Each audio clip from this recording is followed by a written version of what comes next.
అందరికీ నమస్కారం. APSC group 2 మెయిన్స్కి సంబంధించి సైన్స్ అండ్ టెక్నాలజీలో ఈరోజు స్పేస్ టెక్నాలజీ గురించి మనం తెలుసుకుందాం. స్పేస్ టెక్నాలజీ అనేది మనం రోజువారీ కార్యక్రమంలో చాలా బాగా మనకి ఉపయోగపడుతుందని చెప్పవచ్చు. ఏదో విధంగా వాతావరణం యొక్క ఫోర్కాస్టింగ్ కావచ్చు, లేదా అటువంటి జీపీఎస్ గురించి మనం రోజు వాడేటువంటి జీపీఎస్ గురించి కావచ్చు, లేదా డిటిహెచ్ సేవల గురించి కావచ్చు, లేదా సెల్ ఫోన్ మనం యూజ్ చేసేటువంటి సెల్ ఫోన్ టెక్నాలజీ గురించి కావచ్చు, లేదంటే బయట గ్రహాల గురించి మనం అన్వేషించేందుకు వాటి యొక్క ఫోటోలను తెలుసుకోవడం గురించి కావచ్చు. ఇలా చెప్పుకుంటూ పోతే చాలా ఉంటాయి అన్నమాట.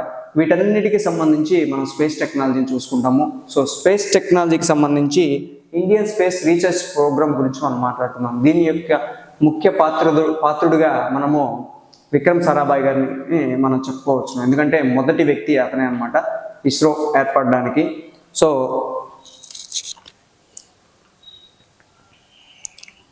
1962 సంవత్సరంలో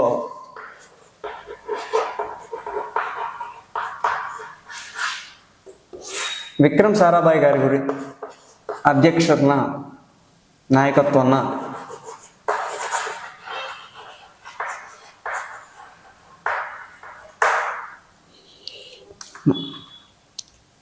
భారత అంతరిక్ష కార్యక్రమాన్ని రూపొందించడానికి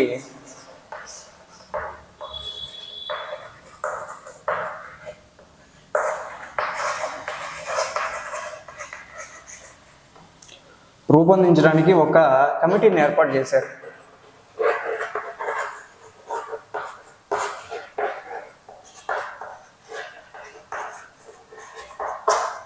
ఈ కమిటీ యొక్క సలహా మేరకు లేదా సూచన మేరకు ఏర్పడిందే ISRO, Indian Space Research organisation.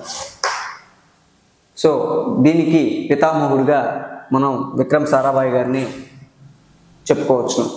తర్వాత కనుక చూసుకున్నట్లయితే ఈరోజు మన టాపిక్లో మెయిన్ ఏంటంటే ఇస్రో గురించి కాదు, కొంచెం ఇస్రో గురించి ఒక్క 2 మాటల్లో మనం చూసుకుందాం. ఇస్రో వచ్చేసరికి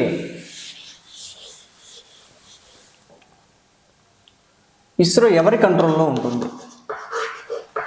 ఇస్రో వచ్చేసరికి డిపార్ట్మెంట్ ఆఫ్ సైన్స్ కంట్రోల్లో ఉంటుంది.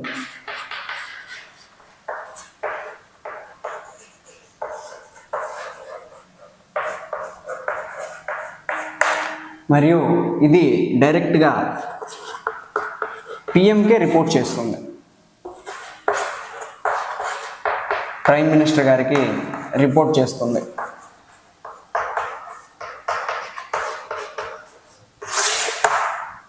సో మనకి దీనిలో నుంచి ఈ రెండింటి నుంచి క్వశ్చన్ అడిగే అవకాశం అనేది చాలా ఎక్కువగా ఉంది. ఏంటంటే ఫర్ ఎగ్జాంపుల్ ఇస్రో ఏ డిపార్ట్మెంట్కి సంబంధించి దాని యొక్క అధీనంలో ఉంటుంది? A department of earth science, department of space technology, department of science and technology, department of science అనే క్వశ్చన్ మనకు అడగటం జరుగుతుంది. ఇంకొక విధంగా అడగాలనుకుంటే ఇస్రో డైరెక్ట్గా ఎవరికి రిపోర్ట్ చేస్తుంది? తన నివేదికను ఎవరికి ఇస్తుంది? A president, B vice president, C PM, D ఎవరికి కాదు. సో ఈ విధంగా క్వశ్చన్స్ అడగవచ్చు. లేదా ఇంకొక విధంగా ఇంకొంచెం డెప్త్లోకి వెళ్తే ఇస్రో తన యొక్క రిపోర్ట్ను డైరెక్ట్గా పిఎం గారికి అందజేస్తుంది అని ఒక స్టేట్మెంటు. రెండోది ఇస్రో డిపార్ట్మెంట్ ఆఫ్ సైన్స్ ఆధీనంలో ఉంటుంది, వాళ్ళ కంట్రోల్లో ఉంటుంది అనే క్వశ్చన్ అనేది సెకండ్ స్టేట్మెంట్ ఇచ్చి కింద 4 ఆప్షన్స్లో ఏ 1 and 2 కరెక్ట్, లేదా both the statements are correct, లేదా both the statements are wrong, లేదా statement 1 is correct, or fourth option statement 2 is correct and statement 1 is not correct. So ఈ విధంగా questions అడిగే అవకాశం ఉంటుంది. కాబట్టి ఈ 2 పాయింట్స్ మనకి ఇంపార్టెంట్.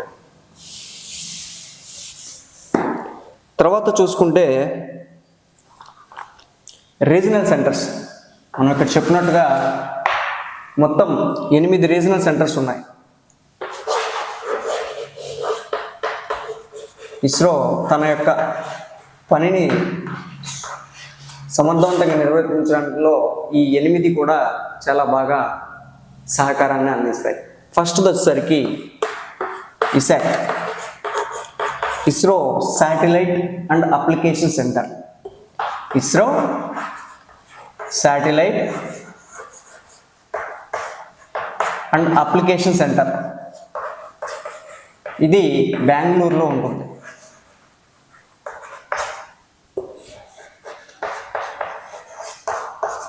బెంగళూరు.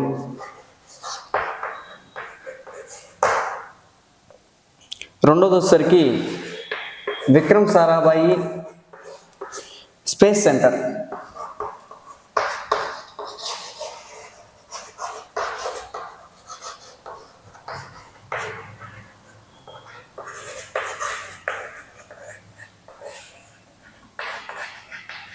ఇది తిరువనంతపురంలో ఉంటుంది.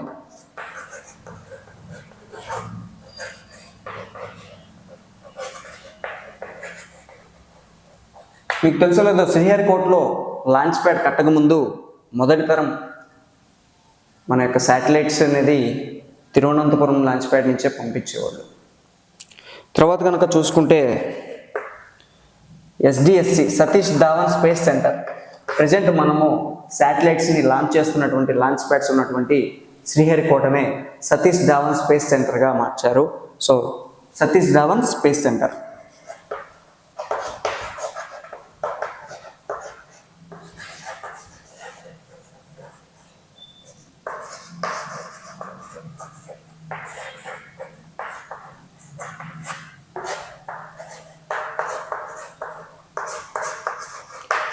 నాలుగోది వచ్చేసరికి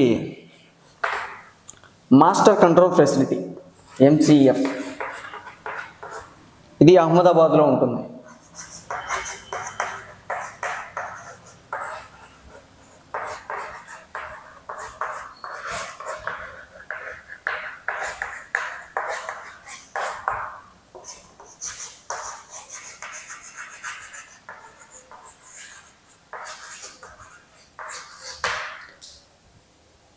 దయచేసి ఇవి నోట్ చేసుకోండి, ఎందుకంటే మనకి సేమ్ ఇప్పుడు ఏ విధంగా అయితే రాశానో ఆ విధంగా మల్టిపుల్ చాయిసెస్లో మనకి క్వశ్చన్స్ అడిగే అవకాశం చాలా మెండుగా ఉంది. So 4 master control facility MCF అనమాట. మాస్టర్ కంట్రోల్ ఫెసిలిటీ, అక్కడ నుంచి కొంచెం కంట్రోలింగ్ అవన్నీ ఉంటాయన్నమాట. సో అవి అహ్మదాబాద్ నుంచి అహ్మదాబాద్లో ఉంది.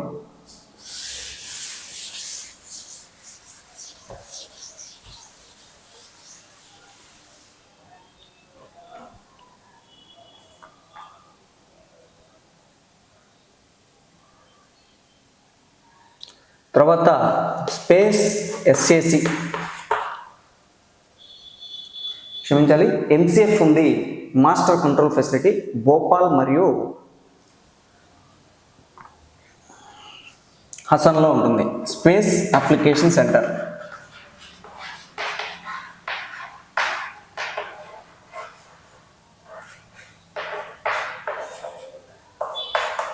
ఇది అహ్మదాబాద్లో ఉంది.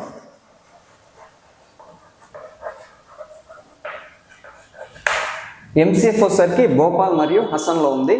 సో స్పేస్ అప్లికేషన్ సెంటర్ ఇది మాత్రమే అహ్మదాబాద్లో ఉంది. తర్వాత ISTRAC ఇస్రా.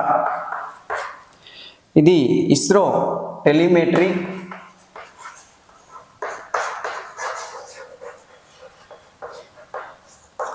Tracking and communications centre.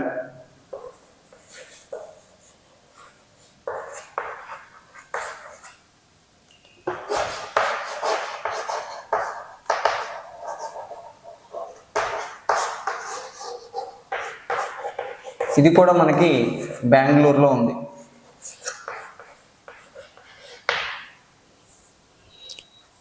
తర్వాత 8వ వచ్చేసరికి national remote sensing agency NRSA. National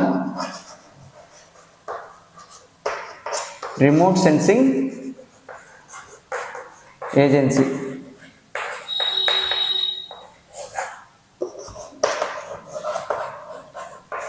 ఇది మన హైదరాబాద్లో ఉంది. So total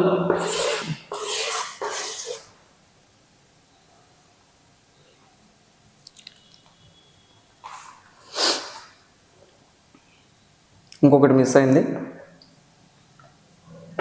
5th one LPSC liquid propulsion system control, liquid propulsion system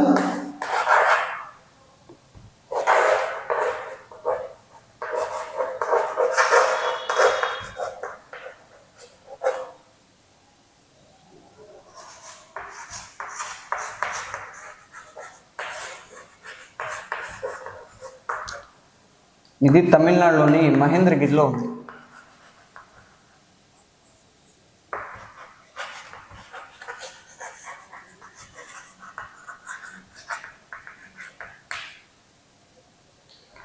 so total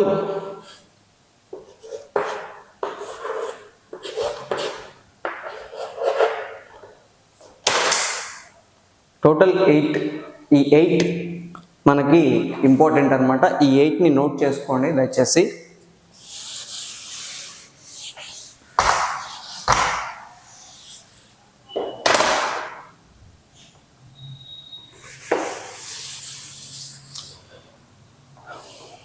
తర్వాత కనుక చూసుకుంటే వీటి గురించి డీటెయిల్స్ ఒకసారి చూద్దాం. First ISAC, ISRO space application centre. ఏంటి ఇసాట్ అంటే? ISRO satellite application centre Bengaluru. ఇక్కడ ఏం చేస్తారంటే శాటిలైట్స్ని డిజైన్ చేస్తారు. శాటిలైట్ డిజైన్ మరియు దాని యొక్క డెవలప్మెంట్ అంటే తయారీ.